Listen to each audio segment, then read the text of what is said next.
நேற்று தமிழகம் முழுவதும் ஒரே கட்டமாக 234 தொகுதிகளுக்கும் தேர்தல் நடந்து முடிந்தது.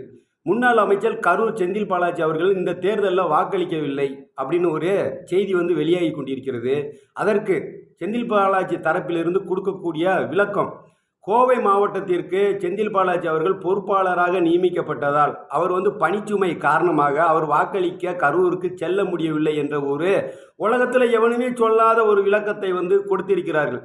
முன்னாள் அமைச்சர் கரூர் செந்தில் பாலாஜி அவர்களே, எங்களை போன்ற மிடில் கிளாஸ் மக்கள், அதற்கும் கீழ் உள்ள மக்கள் தினந்தோறும் குடும்பம் என்ற சுமையை தோளிலே தூக்கி கொண்டு பல கிலோமீட்டர்கள் பயணித்து வேலை செய்து குடும்பத்தை நடத்தி கொண்டிருக்கின்றார்கள்.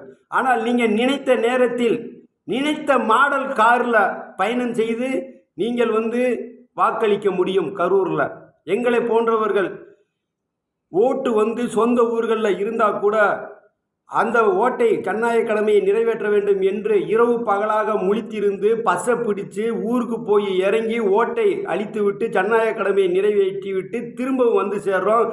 அதுவும் கையில் காசு இருக்கா இல்லையாங்கிறது கூட யோசிக்காத பாமர மக்கள். ஆனால் நீங்கள் நினைத்த நேரத்தில் நினைத்த மாத்திரத்தில் நினைத்த பணத்தை வைத்திருக்கும் நீங்கள் உடனே ஜனநாயக கடமையை நிறைவேற்றியிருக்கலாம்.